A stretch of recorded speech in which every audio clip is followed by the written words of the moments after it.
L'univers geek se présente sur plusieurs formes, comme les BD, les jouets et bien plus. Hein? Mais surtout, lors des dernières années, il captive nos écrans. Un peu comme notre invité d'aujourd'hui.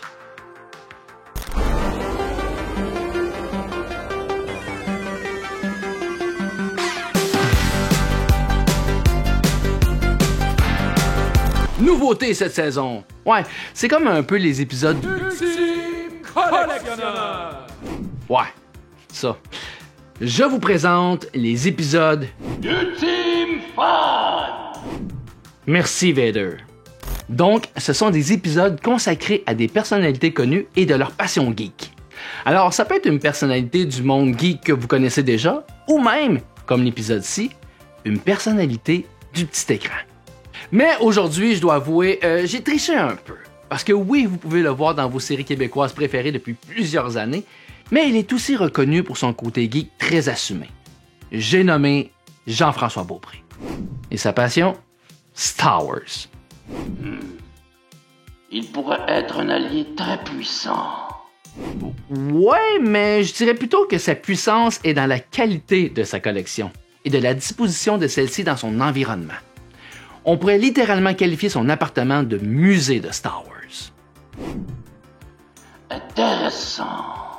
Donc, je vous laisse avec un passionné, pour qui sa passion a religieusement dicté autant sa vie récréative que professionnelle.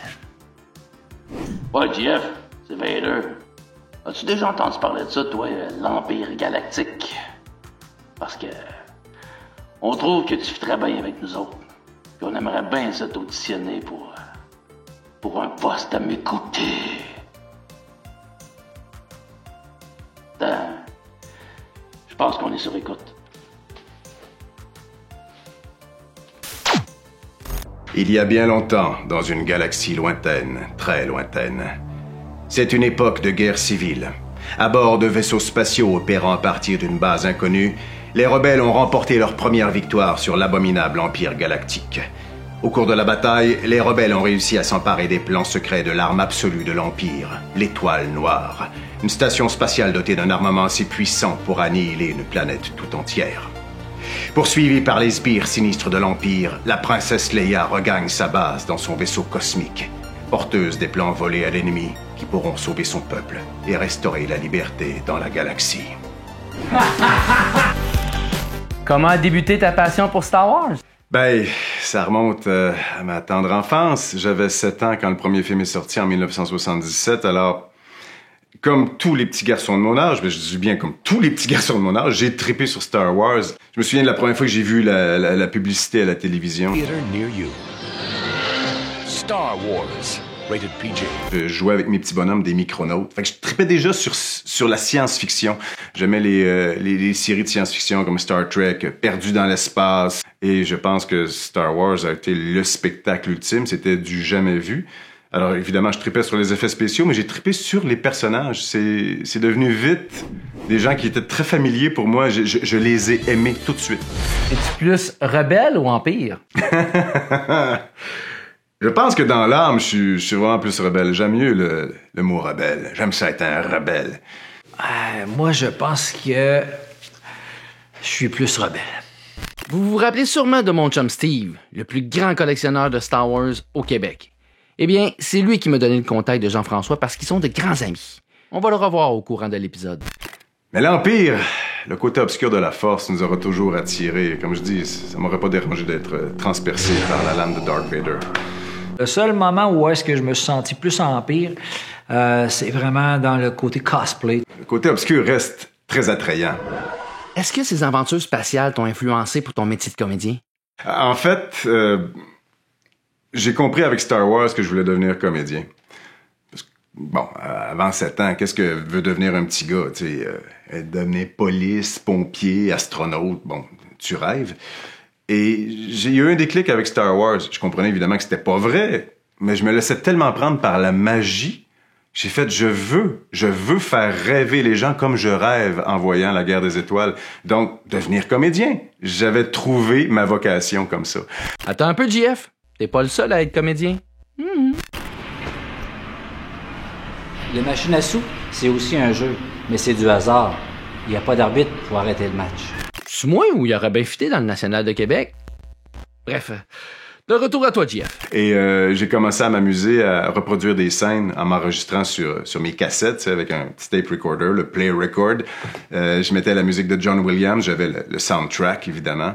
Et par exemple, je reproduisais la scène dans la cantina entre Han Solo et Greedo. « Où tu vas, Solo? Ah, Greedo, dis à Jabba que j'ai l'argent, j'ai enfin de quoi le payer! » Puis avec le soundtrack, j'avais juste hâte à la fin de faire... Pour la femme de ménage. Il est arrivé l'Empire contre-attaque, puis je tripais sur la scène de Vader avec l'Empereur, tu sais. Que désirez-vous, mon maître? Il y a soudain un grand trouble dans la Force. Nous avons un nouvel ennemi. Luke Skywalker, il pourrait nous détruire. Et je me suis cassé l'oreille beaucoup avec Star Wars, donc je suis arrivé à l'école de théâtre, puis ça allait bien de ce côté-là, avec l'accent normatif. Pour jouer du Shakespeare ou du Molière, c'était parfait. Que collectionnes-tu de l'univers de Star Wars? Je me suis concentré depuis une vingtaine d'années sur les statuettes, sur les props. Mon rêve, quand j'étais jeune, c'était d'avoir la vraie affaire. T'sais, le sabre laser ou le blaster. Ça n'existait pas. Il y a personne qui faisait ça. Fait qu'on avait des jouets qui ressemblaient, mais je voulais vraiment la patente. En 1997, Lucasfilm a ressorti les films en Special Edition. Malheureusement, il aurait peut-être pas dû, mais bon.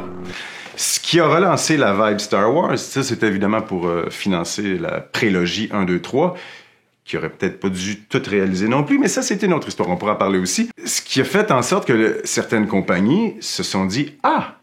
Les fans de l'époque ont vieilli et maintenant ont du budget, plus que pour s'acheter juste des petites figurines. Fait qu'on va produire des artefacts, leurs objets de rêve, des sabres laser, des guns, des casques, qui sont de vraies répliques. Je pense que la première chose que j'ai eue, c'était un sabre laser d'Anakin Skywalker, 2002, le premier sabre FX que j'ai encore. Mais j'ai donc commencé avec des répliques d'armes, de casques. Et ils sont venus ensuite, évidemment, s'ajouter très rapidement les statuettes, les Gentle Giant, les Sideshow, quelques Kotobukiya. J'ai encore mes jouets de quand j'étais jeune, forcément, je les respecte beaucoup, c'est eux qui m'ont apporté la passion. Mais pour faire un musée, je trouve ça personnellement plus intéressant d'avoir des vraies affaires que juste des jouets. Et je respecte qu'il y a des collectionneurs qui ont des collections de jouets hallucinantes, des figurines encore dans leur carton original. C'est hallucinant. J'ai pas l'espace pour ça et j'ai décidé de mettre mon budget sur des trucs comme ça, qui font comme « Oh yeah, that's the real trick, kid ».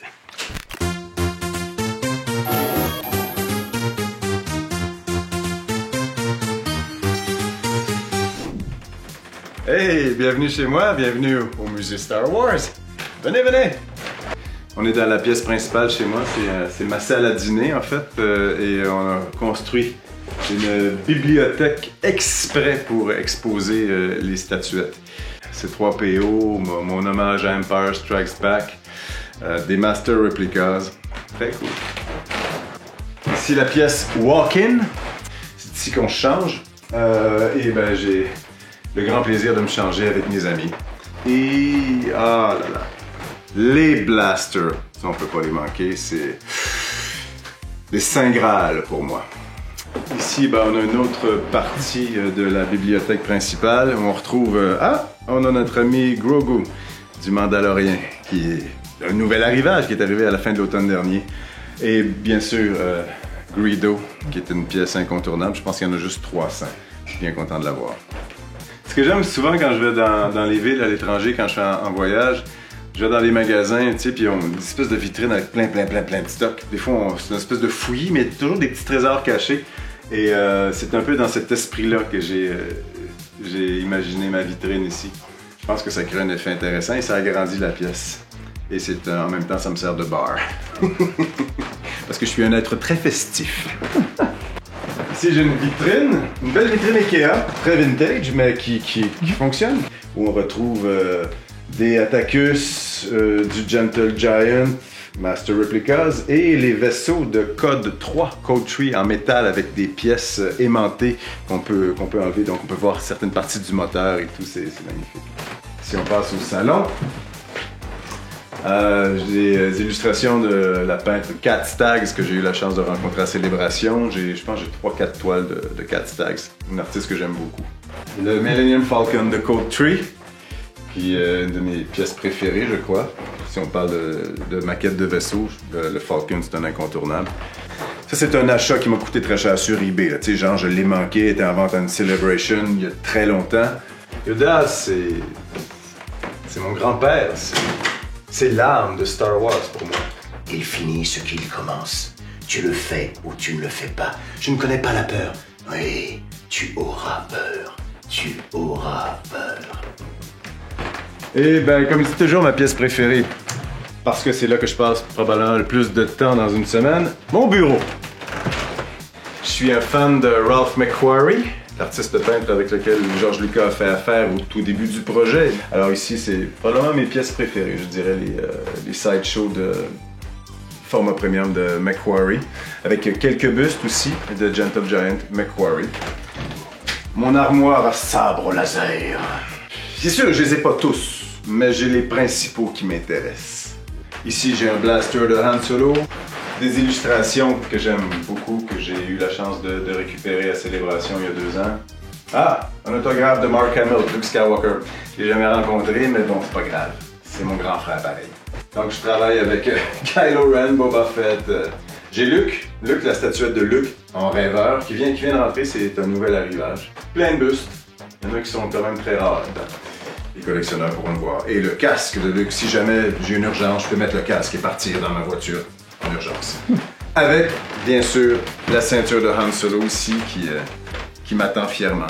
Je peux prendre mon ceinturon de Han Solo, puis l'enfiler, puis c'est parti. Je suis prêt à l'action.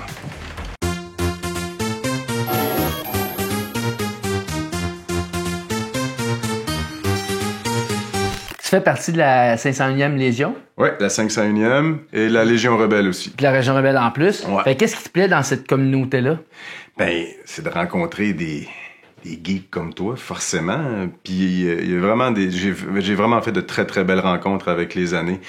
À un moment donné, boum, on va faire du cosplay pour la 501 en Stormtrooper, habillé en TK d'une parade de Stormtrooper, tout ça. Fait, le gars qui marche à côté de moi, je sais pas c'est qui, là, il en a des casques à la tête, puis on est parti en parade, puis je l'ai pas croisé dans le change room, tu sais. Tout d'un coup, on arrive au bout, puis il enlève son casque, t'es déjà Beaupré. Fait que j'étais vraiment content de le revoir, tu sais. Et de fil en aiguille, il y a une amitié qui s'est développée. Tout fan de Star Wars a rêvé un jour d'avoir une armure de Stormtrooper. Merci à mon ami Jeff Bérard qui m'a rendu ça possible. Ben, Jean-François Beaupré, un costume de Stormtrooper, c'est moi qui a fait. Ça, c'est correct, c'est un chum, là, ça me fait plaisir. Mais commencer vraiment à prendre ça au contrat, là, commencer à prendre des contrats de costumes, c'est quelque chose que je ferais pas, là, t'sais. As-tu vu, Jean-François? C'est pas tout le monde qui peut avoir un costume fait par Jeff. J'espère que t'es reconnaissant. Merci à mon ami Jeff Bérard. C'est un accomplissement pour un fan d'avoir un costume qui est une réplique. Tu te dis, c'est la vraie affaire. Gros buzz. Et de voir ce que les autres font, parce que c'est tout du custom made ou à peu près, là, tu sais. C'est juste génial. Pouvoir en discuter avec eux, puis « Oh, et ton gun, tu l'as pris où exactement? » Puis « Ah, les accessoires sur ta ceinture, montre-moi donc ça, c'est bien hot. Ah, où t'as pris ça? » Puis on surchauffe. Entre nous, je pense qu'on surchauffe. Le meter, là, l'aiguille, elle tape dans le rouge tout le temps. Fait que c'est bien le fun. Puis comment tu te sens quand tu mets une armure de Stormtrooper? Coincé. Très coincé. Pas très confortable. Mais tu te sens hot en tabarouette. C'est la vraie affaire. Je me souviens la première fois que je l'ai porté, j'ai fait un test. Je suis allé dans le parc. Il y a le parc Laurier, c'est à côté. C'était une belle journée. Il y avait du monde. Et c'était juste pour l'essayer, voir le fit. Et j'ai comme pas trop pensé. Je dis, tout à coup, je me suis ramassé avec des gens qui voulaient me prendre en photo, des enfants. C'était pas ça mon but, nécessairement. Je fais, ah ouais, OK. C'est vrai que dans le quotidien, voir un Stormtrooper se promener sur la rue, c'est quand même un peu flyé.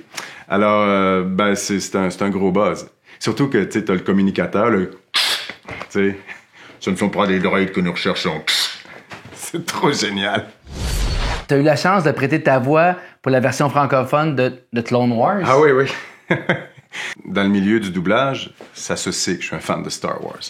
Parce que souvent, quand on fait un test de son, ça part, tu sais. Jeff, peux-tu me faire un test de son? C'est une époque de guerre civile à bord de vaisseaux spatiaux, et ça part. Alors, les gens le savent. Et étrangement, dans ce milieu-là, il y a beaucoup de fans de Star Wars. Alors, on a fait appel à mes services, et ça m'a fait bien plaisir, j'ai été très flatté. Au début, c'était pour faire le commandant Cody. Survivez pour continuer à combattre, les gars. Survivez pour continuer à combattre. On se rend compte qu'en anglais, tous les clones ont la même voix. Ce qui est logique. Mais la commande de LA, des Américains, était qu'ils voulaient avoir une voix différente pour chaque clone. OK. Fait que moi, je faisais Cody, puis de temps en temps, un clone. Ça continue comme ça, saison 1, saison 2, et tout à coup, saison 3, ça a l'air qu'il y a eu une espèce de consensus de « faites donc ce que vous voulez ». Fait que tous les clones me sont retombés dessus à partir de la saison 3. Fait que je faisais Cody et tous les clones. Il y a juste Rex qui reste la voix de Patrick Chouinard. Et donc, j'ai fait tous les clones à partir de la saison 3. Je me suis régalé. Fait que souvent, je me répondais à moi-même. Tu changes ton pitch de voix, un qui a la voix un peu plus haute, tu sais... Général Skywalker, les ennemis sont là. Ouais, c'est ça, t'en fais pas, ça va bien se passer. Tu joues avec le pitch. C'est plus dur à manier que je ne le pensais. J'espère que c'est une bonne idée. C'est toujours mieux que le plan de Krell. C'est un autre aboutissement de fan. Ouais, j'avoue, ça a été un beau trip, ça, sur les Clone Wars. À toutes les fois que j'écoute une émission où c'est mon chum Jeff qui fait la voix, ben, je n'entends que Jeff. Ça me dérange, j'écoute peu le film. Lui, c'est Stéphane Beaulieu, un autre bon ami de Jeff et un spécialiste de l'animatronique. Bref, il construit des droïdes. Pour en savoir plus, écoutez le prochain épisode. Mais il est très bon, vraiment, là. Mais regarde. Tu as même passé proche de faire la voix de Luke dans les nouveaux films. Peux-tu nous en parler? Ouais, ben, quand les nouveaux films sont sortis, 2015, j'ai auditionné pour Poe Dameron, j'ai auditionné pour Kylo Ren. J'ai pas eu personne. Mais là, est arrivé épisode 8. Luke Skywalker. My God. Je me souviens encore, j'étais en tournée de théâtre, on était rendu au lac Saint-Jean, je reçois un appel, puis on aimerait ça que tu auditionnes. Il a fallu que je redescende à Montréal pour aller auditionner. J'étais bien énervé, j'étais là, je suis Luke Skywalker. L'audition a super bien été, j'ai trippé, c'était vraiment le fun. Je l'ai pas eu. C'est un de mes collègues qui l'a eu, il fait très bien ça, Tristan Harvey, super. J'ai versé une larme de sang. Quand j'ai vu le film, ma larme de sang a séché. C'était moins pire, ça m'a fait un petit peu moins mal. Mais n'empêche que j'ai eu la chance d'auditionner pour Luke. C'était le fun, fait que j'ai entendu ma voix sur Luke Skywalker. Oh, Han Solo. Vous voulez voir Han Solo? Ça, c'est Han Solo. Caniche royale. C'est sûr qu'il y a plus la couleur de Chewbacca, mais Chewie, il y en a trop. Puis pour moi, c'était le petit capitaine aux yeux caramel. Oui, mon beau garçon. Tu es jeune, si jeune. Comment il l'a nommé, donc, déjà? Ça, c'est Han Solo. Solo, c'est un chien de la haute du plateau de Montréal.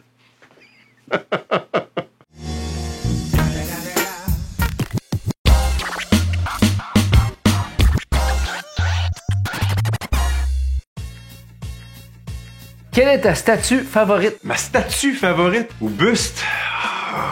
T'as pas idée ce que ça provoque dans mon esprit. Je veux dire, je les vois. Préféré? OK, ben, mais oui, mon Darth Vader Sideshow format premium. Le McQuarrie. Ah, je suis très respectueux du travail de Ralph McQuarrie. Sans lui, Star Wars ne serait pas ce qu'est Star Wars aujourd'hui. On n'aurait pas eu ces images-là. C'est à lui qu'on doit tout le visuel, selon moi, en tout cas. Ah, c'est sans contredit son C3PO. Son life size C3PO, là... tu sais, je te l'ai dit, moi, je suis pas en compétition avec personne, mais celle-là, je l'envie pas mal. Franchement, là, tabarnache, avec les yeux qui allument en plus, là. Wow! Ouais, non, ça, c'est sans contredit. C'est son C3PO.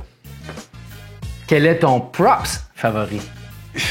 On dit toujours si t'as à garder une chose. Et là, c'est tellement cruel de penser à ça, j'essaie de pas aller là. Mais si tu me dis garde une chose, ben, le plus symbolique, le sabre laser de ton père. Le sabre laser de Luke Skywalker. Celui que j'ai est celui d'Empire Strikes Back. Mais je veux dire, il y a des petites différences avec celui de New Hope. Mais c'est façon, c'est Empire Strikes Back, c'est mon préféré. Mais le sabre, le Master Replicas de Luke dans épisode 5, qui est aussi celui de l'épisode 4. C'était vraiment le détonateur thermique. Quand il m'est arrivé puis il me l'a montré, là, moi je l'avais jamais manipulé dans le temps. Puis il a fait clic, les lumières qui bougent, là. Il y en a des beaux, là. Mais ça a fait en sorte que ça a fait un petit déclic ici, là. Puis il a fallu que je me le procure parce que je ne l'avais pas celui-là avant de le voir chez Jeff. Dans tes costumes cosplay, quel est ton préféré? Ah ouais, hein? Je pense que c'est mon Han Solo A New Hope. C'est lui qui punch le plus. J'adore le mettre, puis ce que ça représente aussi, hein, c'est le Han Solo qu'on a connu en 77, c'est petit gars.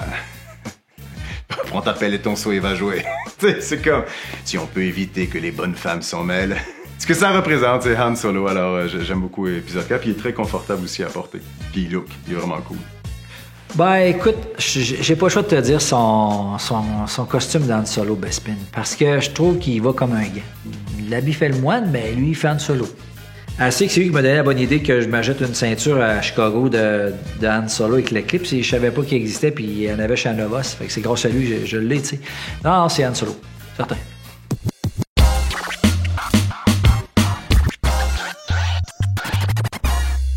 Comment ton entourage perçoit ta passion? C'est comme indissociable. Tu sais, avec Facebook et tout, des fois, tu communiques avec des gens du secondaire, puis on me rappelle que ça a toujours été, même du primaire. Les gens pensent à moi, puis ils me revoient courir dans un corridor. En fait, c'est comme ça. Ça a été là avant que les filles s'intéressent à moi. Les gens pensent à moi en pensant à Star Wars. Et ils pensent à Star Wars en pensant à moi. C'est vraiment indissociable. Et ça me fait toujours plaisir. C'est le fun. Mais on m'envoie souvent des petits commentaires. Tu sais, ah, j'ai pensé à toi. Tu sais, un barbecue Darth Vader, on m'envoie l'image. Puis, tu sais, j'ai pensé à toi. Est-ce que ta blonde partage ta passion? Ouais. On s'est rencontrés dans un party et on se souvient jamais ce que je lui ai dit. Je dû dire, tu sais, genre, ah, petit gars, whatever, même si c'est une fille. Puis elle m'a répondu, ah oui, comme Yann Solo dans Star Wars, parce que c'est une Française. Comme Yann Solo dans Star Wars. T'aimes Star Wars? J'adore Star Wars. La lumière est tombée sur elle. Alléluia! Il y a une bonne vibe en partant. Ça a bien commencé. Ça a très bien commencé. Et c'est elle, je dirais, qui m'a acheté le tiers, sinon la moitié de mes belles pièces ici. Parce qu'aux anniversaires, à Noël, il y a toujours une bonne raison. Mais oui, elle partage. Et puis, elle m'a laissé tout l'espace ici. Elle m'a vraiment laissé le champ libre, le feu vert, pour que je puisse faire un musée. Quelle est la prochaine pièce que tu convoites? Ah, qu'est-ce qui s'en vient, donc? D'ici la fin de l'année, il est commandé. Je suis supposé d'avoir le Sideshow, le format premium du Mandalorian avec le Child à côté. Fait que ça, ça, c'est à venir. Merci à Steve, d'ailleurs. Tu sais qu'il y a des gens qui peuvent t'aider. Appelle. Et à José Goulet. J'ai deux bons chums qui prennent soin de moi. Tu sais, on communique avec moi, puis « Hey, savais-tu que Gentle Giant sort ça? » Ah oui, OK, ça, tu m'en prends un.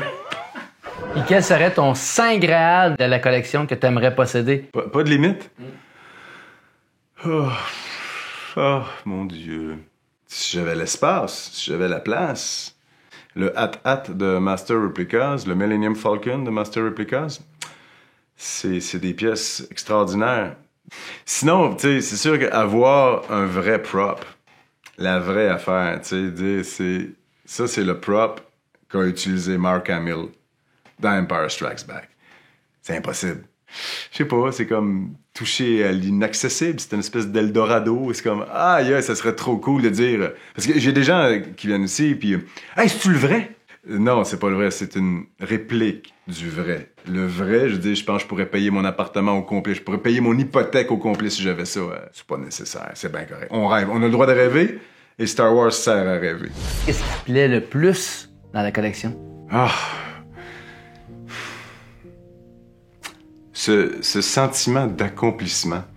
Moi, personnellement, j'en reviens pas encore. Hein. Je veux dire, je les regarde tous les jours.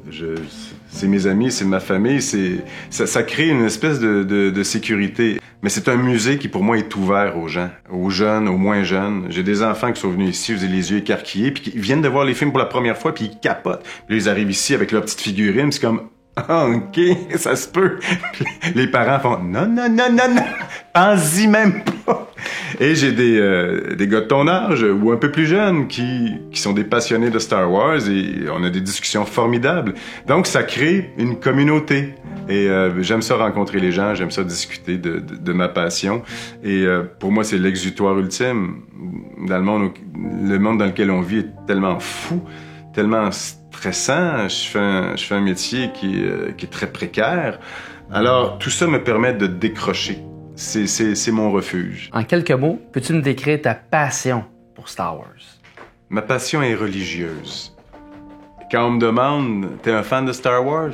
Je dis, chez moi, c'est religieux. C'est intouchable, c'est inaccessible, c'est difficile à expliquer, ça fait partie de moi. Je ne me connais pas sans Star Wars. J'ai toujours des références à Star Wars. Fait qu'en 2 mots, c'est religieux. À chacun sa religion, je dirais. Comment j'ai commencé le Life Size? C'est lui le coupable. En le regardant de plus en plus, je me suis dit, peut-être que ce serait le fun de le faire à grandeur réelle. Tout ça a fait que Chopper est un personnage attachant. C'était ça qui a fait comme, OK, ouais, ça me prend lui. C'est un des plus beaux que j'ai vu, qui est le plus ressemblant quand tu te fais dire ça par le créateur.